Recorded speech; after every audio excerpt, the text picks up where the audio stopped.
قولي. أعوذ بالله من الشيطان الرجيم. بسم الله الرحمن الرحيم. ألهاكم التكاثر حتى زرتم المقابر كلا سوف تعلمون ثم كلا سوف تعلمون كلا لو تعلمون علم اليقين لترون الجحيم ثم لترونها عين اليقين ثم لتسألن يومئذ عن النعيم.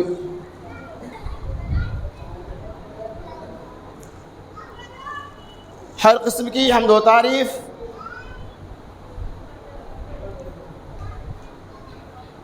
اللہ تبارک و تعالی کے لیے ہے، جس رب العالمین کے قبضہ قدرت میں ساری کائنات اور تمام دنیا جلوہ گر ہے. وہی رب العالمین زندگی دینے والا ہے اور وہی رب العالمین ہماری زندگی کو چھیننے والا ہے، لینے والا ہے.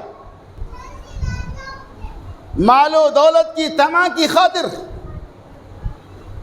انسان آخرت کو بھولا ہوا ہے. ویسے انسانی زندگی کے اندر اللہ کی طرف سے بے شمار نعمتیں ہمارے ساتھ ہیں. نعمتیں زیادہ ہو یا کم، اگر بندوں کے اندر شکرانے نعمت کی صفت موجود ہے تو بندہ کامیاب ہے. لیکن اگر کفران نعمت آپ کے اندر موجود ہے، اللہ نے آپ کو سب کچھ دیا لیکن آپ اللہ کے لیے اس میں سے کچھ دینے والے نہیں ہیں، ناشکری کر رہے ہیں، تو جو اللہ یاد رکھیے دینے پہ قادر ہے وہی رب العالمین ہماری نعمتوں کو لینے پر بھی قادر ہے. انہی مختصر باتوں کی وضاحت آج کے اس خطبہ جمعہ میں کیے جائیں گے. اللہ سے دعا کیجیے گا اللہ تبارک و تعالی سننے سنانے سے زیادہ ہمیں اور آپ کو عمل کثیر کی توفیق رفیق عطا فرمائے. آمین یا رب العالمین. اللہ تبارک و تعالی نے ارشاد فرمایا الہاکم التکاثر، اور کثرت مال کی چاہت کی وجہ سے تم غفلت کے اندر مبتلا ہو. حتی زرتم المقابر، یہاں تک کہ تم قبر تک پہنچا دیے جاؤ گے. کلا سوف تعلمون، اور ضرور بھی ضرور تم جان لو گے. ثم کلا سوف تعلمون، ہرگز نہیں ضرور بر ضرور تم اس چیز کو جان لو گے. کلا لو تعلمون علم الیقین، اور ہرگز نہیں جب تک کہ اس چیز کے اوپر یقین کامل نہ ہو جائے. لترون الجحیم، اور البتہ تم اپنی آنکھوں سے جہنم کو دیکھ لو گے. ثم لتسألن یومئذ عن النعیم، اور پھر اللہ تبارک و تعالی اس دن ہر ایک نعمت کے بارے میں ہم سے سوال کرے گا. ان آیتوں بینات کے اندر اللہ تبارک و تعالی ہمیں یہ پیغام دے رہا ہے الہاکم التکاثر، کہ اے لوگو خواہش نفس نے تمہیں دنیا سے غفلت میں رکھ دیا. الہاکم التکاثر، کثرت مال کی چاہت نے تمہیں اللہ تبارک و تعالی سے غافل کر دیا. مال کی محبت نے تمہارے دلوں کے اندر سے آخرت کی محبت کو نکال دیا. الہاکم التکاثر، مال کی کثرت نے تمہیں غفلت میں کر رکھا ہے، یہاں تک کہ تم قبر تک پہنچ جاؤ گے. ظاہر سی بات ہے کہ دنیا میں ہر کس و ناقص کے دلوں کے اندر مال کی محبت ہے. مال جتنا آ جائے وہ کم ہے، لیکن کیا جو مال آپ کے پاس آ رہا ہے وہ آپ کا ہے بھی کہ نہیں، اس پہ ہمیں غور کرنا ہوگا. حضرت عبداللہ ابن شیخر رضی اللہ تعالیٰ عنہ کہتے ہیں ہم لوگ اللہ کے رسول صلی اللہ علیہ وسلم کے پاس پہنچے اور اس وقت آپ صلی اللہ علیہ وسلم سورہ تکاثر کی تلاوت کر رہے تھے. آپ صلی اللہ علیہ وسلم سورہ تکاثر پڑھ رہے تھے. اللہ کے رسول صلی اللہ علیہ وسلم فرمایا ابن آدم یہ کہتا ہے میرا مال میرا مال میرا مال. آپ صلی اللہ علیہ وسلم نے ارشاد فرمایا ابن آدم کا حقیقی مال وہ ہے جس کو انہوں نے کھا لیا. ابن آدم کا اپنا مال وہ ہے جس کو پہن کر انہوں نے پھاڑ دیا. پھر آپ نے فرمایا ابن آدم کا حقیقی مال وہ ہے, ابن آدم کی اپنی جائیداد وہ ہے جو کچھ اس نے اللہ تبارک و تعالیٰ کی رضا کے لیے صدقہ و خیرات کر دیا. مال کتنا جمع کر لے انسان, جو آپ کھا لیں گے پہن لیں گے اوڑھ لیں گے صدقہ و خیرات کر دیں گے وہی آپ کی ملکیت ہوں گی. یہ اور بات ہے کہ آدمی سب چیز کو اپنی ملکیت سمجھتا. اور دوسری روایت مسلم شریف کی روایت ہے اللہ کے رسول صلی اللہ علیہ وسلم نے ارشاد فرمایا اے ابن آدم اپنے پیچھے جو مال تم چھوڑ کے جاتے ہو وہ مال دوسروں کا ہے. یعنی وہ مال دوسروں کا ہے مطلب یہ وہ تمہاری اولاد کی ہو جاتی ہے, اس پہ تمہارا کچھ بس نہیں چلنے والا ہے. کیا پتہ چلا جو کچھ ہم نے کمایا گوایا کھلایا وہ ہمارا مال ہے اور جو کچھ ہم نے چھوڑ دیا وہ ہمارا نہیں بلکہ جو اس مال کا وارث ہوگا وہ اس کا مال ہو جائے گا. کیا اس بات کا ذرہ برابر ہمیں اور آپ کو احساس ہے؟ مال کمائے جا رہے, کماؤ الحمدللہ حلال طریقہ سے ممانعت نہیں, لیکن اس مال کے اندر آخرت کی بھی فکر ہونی چاہیے. لیکن آج ہم اتنے لاپرواہ ہیں. الہاکم التکاثر, کثرت مال نے ہمیں غفلت میں ڈال دیا. آج ہم نمازوں کے اندر ہوتے ہیں, ہماری توجہ نمازوں کے اندر نہیں. کبھی کبھار ایسا ہوتا ہے کہ جماعت ختم ہو گئی, امام نے کہا السلام علیکم ورحمۃ اللہ وبرکاتہ, سلام پھیرا اور موبائل کو ہم نے اپنے جیب سے نکالا اور دیکھنے لگا کس کا میسج ہے. سلام پھیرنے کے بعد دعا بھی نہیں مانگتے. بس اوقات اتنی محبت ہے اس مال سے, اتنی محبت اس موبائل سے کہ ہم فوراً سلام پھیر کر بس سب نہیں کرتے. ایسے بھی لوگ ہیں فوراً پہلے میسیج کو دیکھتے ہیں پھر بعد میں سنت پڑھتے ہیں. میرے بھائیو اللہ نے ہوا حتی زرتم المقابر, اسی مال کی محبت یہی دنیا کی چاہت تمہیں قبر تک پہنچا دے گی اور تمہاری خواہشوں کی تکمیل نہ ہوگی. تو امام کائنات محمد رسول اللہ صلی اللہ علیہ وسلم ارشاد فرمایا مال تمہارا وہ ہے جو تم استعمال کرتے ہو, جو چھوڑ دیے وہ تمہارا مال ہے. اور دلیل اس طرح حضرت عبداللہ ابن عباس رضی اللہ تعالی عنہما کہتے ہیں رسول اللہ صلی اللہ علیہ وسلم نے ارشاد فرمایا لو ان ابن آدم وادیا من ذهب, اگر ابن آدم کے پاس سونے کا ایک وادی ہو, سونے کا وادی یعنی بہت ہی زیادہ سونا سے بھرا ہوا ایک بڑا میدان ہو,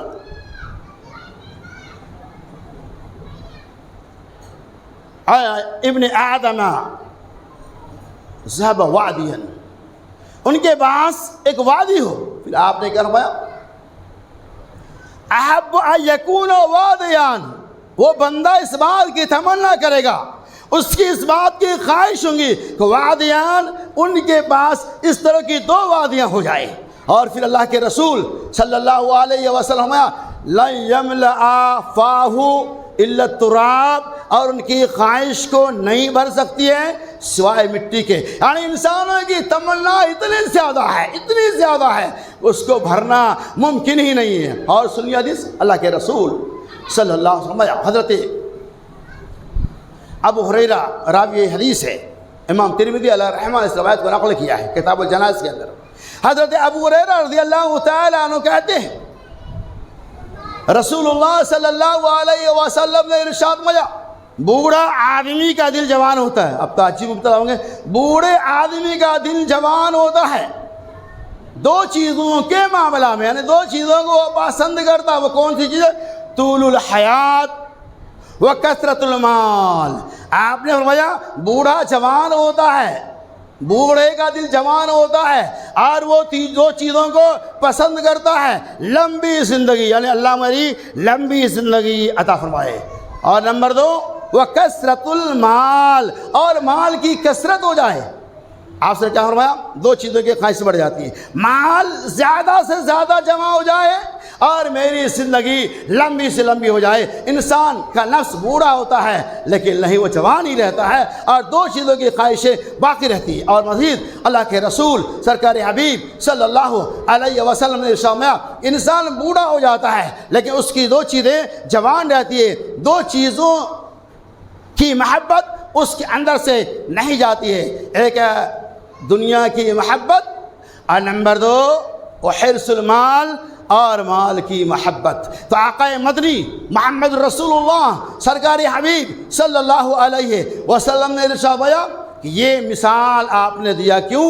تاکہ لوگ سمجھے کہ مال و متاع سے کسی کا پیٹ بھرنے والا نہیں ہے، کسی کی خواہش کی تکمیل ہونے والا نہیں ہے، یہاں تک کہ وہ مٹی کے اندر ملا دیا جائے، اس کی آخری خواہش کو مٹی ہی ملا سکتی ہے، جس کے بارے میں اللہ تبارک و تعالی نے اعلان کر دیا حتی زرتم المقابر، یہاں تک کہ تم قبر تک پہنچ جاؤ گے، یعنی قبر کے اندر داخل ہو جائیں گے، تب بھی ہماری خواہش ختم نہیں ہوتی ہے، اور یہ خواہش نفس ہمارے لیے کوئی طمع کی باتیں نہیں ہیں، اس سے کوئی فائدہ ہونے والا نہیں۔ قرآن نے اعلان کر دیا الہاکم التکاثر، کثرت مال نے تمہیں غفلت میں مبتلا کر دیا، مال کی کثرت کی بنیاد پر تم نے حلال و حرام کی تمیز کو بالائے طاق رکھ دیا، اپنے اولاد کی پرورش کی خاطر حرام و حلال میں کوئی فرق نہیں کیا، اولاد کے خاطر ساری قربانیاں پیش کر دی، لیکن آپ نے اپنے لیے کیا کیا؟ وہ سن لی کیا کیا، وہ دلیل موجود ہے۔ عن انس بن مالک رضی اللہ عنہ قال قال رسول اللہ صلی اللہ علیہ وسلم یتبع المیت 3 یرجع 2 ویبقى 1 ويرجع أهله وماله ويبقى 1 عمله، رواه البخاری۔ حضرت انس بن مالک رضی اللہ تعالیٰ عنہ کہتے ہیں رسول اللہ صلی اللہ علیہ وسلم نے ارشاد فرمایا یتبع المیت 3، مرنے والوں کے ساتھ 3 چیزیں آتی ہیں۔ تو معلوم ہے آپ کو قرآن نے کہہ دیا الہاکم التکاثر، کثرت مال نے تمہیں غفلت میں مبتلا کیا، حتی زرتم المقابر، یہاں تک کہ تم قبرستان چلے جاؤ گے، اور قبر تو ہر انسان کو دیکھنا ہے، قبرستان تو ہر بندہ کو جانا ہے، کوئی ایسا ہے ہی نہیں جو وہاں نہیں جائے گا، لیکن اور قرآن نے کہا حتی زرتم المقابر، یہاں تک کہ تم قبر میں داخل کر دیے جاؤ گے۔ میں نے بتایا تھا یرجع اہلہ ومالہ، امام کائنات محمد رسول اللہ صلی اللہ علیہ وسلم نے ارشاد فرمایا 2 چیزیں واپس آ جاتی ہیں، اہلہ ومالہ۔ کیا پتہ چلا کہ اہل و عیال، اعزاء و اقارب، رشتہ دار، پڑوسی، یہ سب واپس آ جائیں گے، ومالہ، اور آپ کا مال بھی واپس آ جائے گا، اور کیا رہے گا وَيَبْقَى عَمَلُهُ، اور آپ کے ساتھ صرف آپ کا عمل باقی رہے گا۔ آپ اس حدیث سے غور کیجئے، آپ دنیا کچھ بھی کما لیں الحمدللہ، کمانے کے ساتھ ساتھ جس نے آخرت کا سودا کیا، جس نے آخرت کو حاصل کر لیا، اس کے لیے کامیابی ہی کامیابی۔ آپ سمجھ گئے؟ یرجع اہلہ ومالہ، مال و دولت اور بال بچے واپس آ جائیں گے۔ باپ سے بیٹے کی بڑی محبت ہوتی ہے، بیوی کو شوہر سے بڑی محبت ہوتی ہے، شوہر کو بیوی سے بڑی محبت ہوتی ہے، لیکن وہ شوہر بھی دفنانے کے بعد وہاں نہیں رہ سکتا ہے، اس سے آنا واپس ہو جائیں گے۔ اور ابھی آپ کے ساتھ معاملہ کیا ہوگا وَيَبْقَى عَمَلُهُ، آپ کا عمل آپ کے ساتھ باقی رہے گا۔ اس لیے امام کائنات محمد رسول اللہ صلی اللہ علیہ وسلم نے ایک موقع سے فرمایا کہ بتاؤ تمہارا اپنا مال کون سا ہے، کون ہے تم میں سے جسے اپنے مال سے محبت ہے؟ صحابہ نے عرض کیا یا رسول اللہ صلی اللہ علیہ وسلم، ہم میں سے کون ایسا انسان ہے جسے اپنی مال سے محبت نہیں؟ اللہ کے رسول صلی اللہ علیہ وسلم تم کیا سمجھتے ہو؟ کہا جو مال ہے، آپ صلی اللہ علیہ وسلم نے فرمایا کہ نہیں، تمہارا اپنا مال وہ ہے جو تم اپنے ساتھ لے کر جا رہے ہو، جو تم دنیا میں چھوڑ کر جا رہے ہو، وہ تمہارا مال نہیں ہے، وہ تمہاری اولاد کی مال ہے۔ اس اولاد کے لیے ہم سب کچھ کرتے ہیں، یا وَيَبْقَى عَمَلُهُ، آپ کا عمل آپ کا باقی رہے، یہ اولاد جس کے ہم سب کچھ کرتے ہیں۔ بس اوقات میں نے پریکٹیکل دیکھا، میں رب ذوالجلال کی قسم ایک لفظ بھی غلط نہیں کہوں گا، میں نے قبرستان میں دیکھا باپ کی میت رکھی ہوئی ہے، جنازے کے بعد میں کھڑا ہوں، اب اللہ اکبر کی صدا آئے گی، جنازہ شروع ہوگا، اور آپس میں لڑائی وراثت کے تیار ہے، باپ کی جائیداد کے لیے لاش کی موجودگی میں جنگ ہو رہی ہے، لڑائیاں تیار ہے، اور کسی اولاد کو یہ فکر نہیں باپ کے اوپر جو قرضہ ہے اس کو کون ادا کرے گا، ہے کہ نہیں؟ آپ تو مر گئے، کسی کا 25,000، کسی کا 20,000، 10 لاکھ کا جائیداد چھوڑا، اور 30,000 کا قرضدار ہے، کوئی قرضے کے بارے میں پوچھنے والا نہیں، سب اپنے آپ میں مگن ہے۔ اور بہت سارے بھائی ایسے ہیں جو دینے والے ہیں، تو لہذا آج کی اولاد کیسی ہے وہ آپ جانتے ہیں، اللہ صحیح سمجھ کی توفیق دے۔ کل کی کیا امیدیں رکھ سکتے ہیں جو آپ کی لاش کے سامنے آپ کی دولت کے لیے جنگ کر رہا ہے؟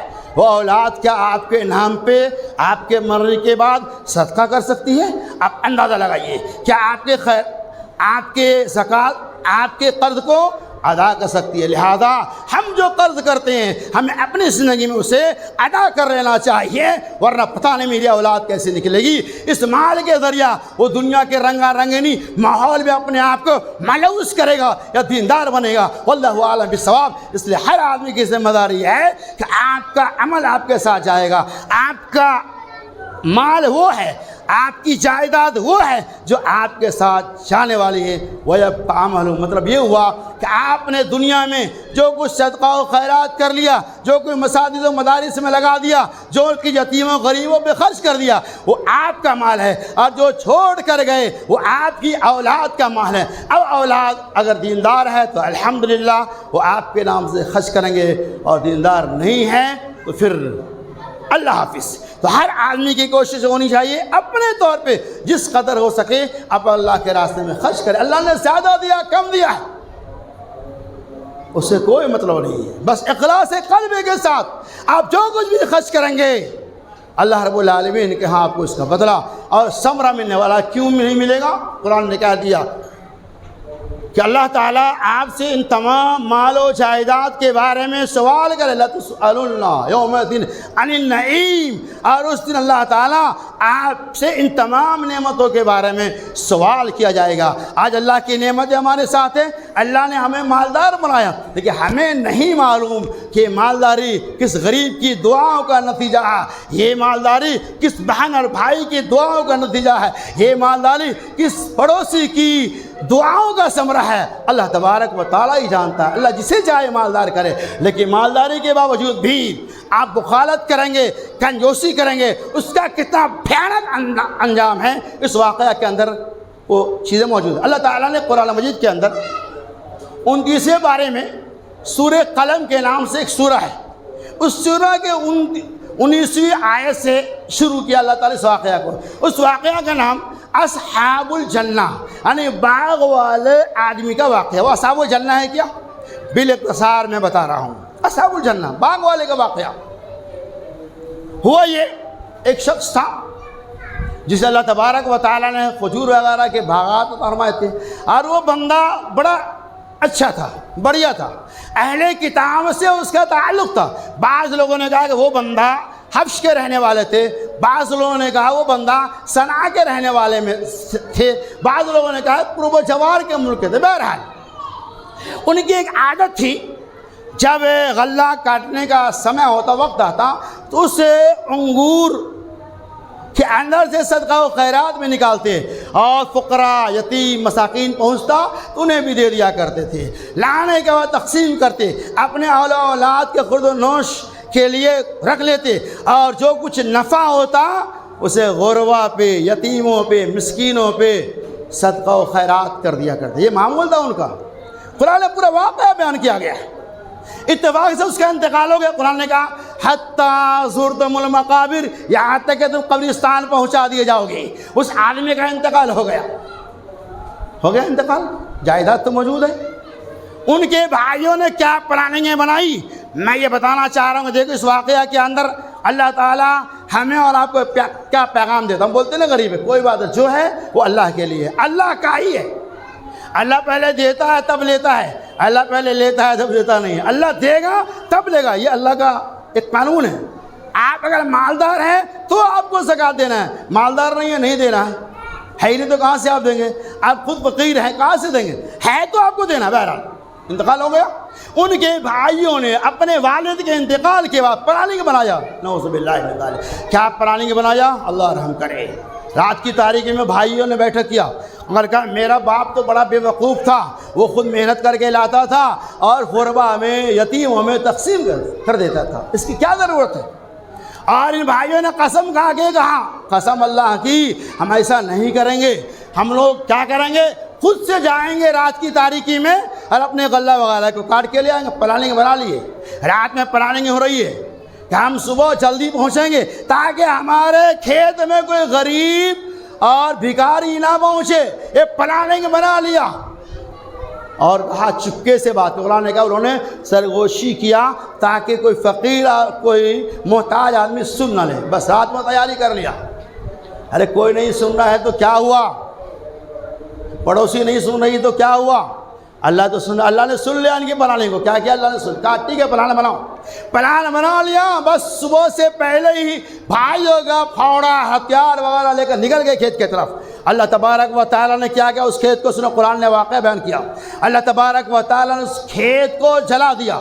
اللہ نے ایک طوفان کو بھیج کر اس کے بعد جو ہرا ہرا کھیت تھا, ہرا بھرا کھیت تھا انگور کا, اللہ تعالیٰ نے طوفان کو بھیج کر, آگ کے شعلہ کو بھیج کر اس کی کھیتی سمیت اس زمین کو راکھ کر دیا.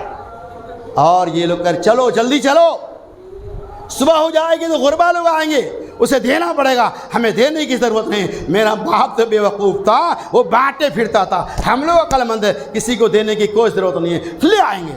اب جب کھیت کے بعد پہنچا, مفسرین نے بیان کیا ہے جب وہاں قریب گیا تو اسے ایسا لگا کہ ہم دوسرے کے کھیت میں آ گئے. اللہ نے کیسا بنا دیا. اور بعد میں احساس ہوا کہ اللہ کا عذاب آیا. رات میں انہوں نے پلاننگ بنایا تھا مجھے اپنے مال کے اندر سے غربا یتیموں کو صدقہ نہیں دینا ہے, مجھے مال نہیں بانٹنا ہے, یہ میری جائیداد ہے, یہ میرا مال ہے. میرا باپ بھی وقوف تھا. اللہ تبارک و تعالیٰ کا غیظ و غضب جوش میں آیا اور زمین کو خاکستر کر دیا. کیا پتہ چلا؟ اللہ کی دی ہوئی نعمتوں کے اندر غربا یتیموں کا بھی حق ہے, مساجد و مدارس کا بھی حق ہے. اللہ نے جو کچھ دیا ہے آپ دل کی گہرائی سے اللہ کی رضا کے لیے ان کاموں کو انجام دے. اللہ برکت دینے والا ہے. کیوں برکت ہوں گے؟ اللہ کے رسول صلی اللہ علیہ وسلم ما نقص صدقۃ من مال, کہ صدقہ و خیرات کے ذریعہ مالوں کے اندر کمی واقع نہیں ہوتی ہے, بلکہ اللہ تعالیٰ ہمارے مالوں کے اندر اضافہ کرتا ہے. لہذا اللہ سے دعا اللہ تعالیٰ سنی تمام باتوں کے اوپر ہمیں اور آپ کو عمل کثیر کی توفیق رفیق رحمائے.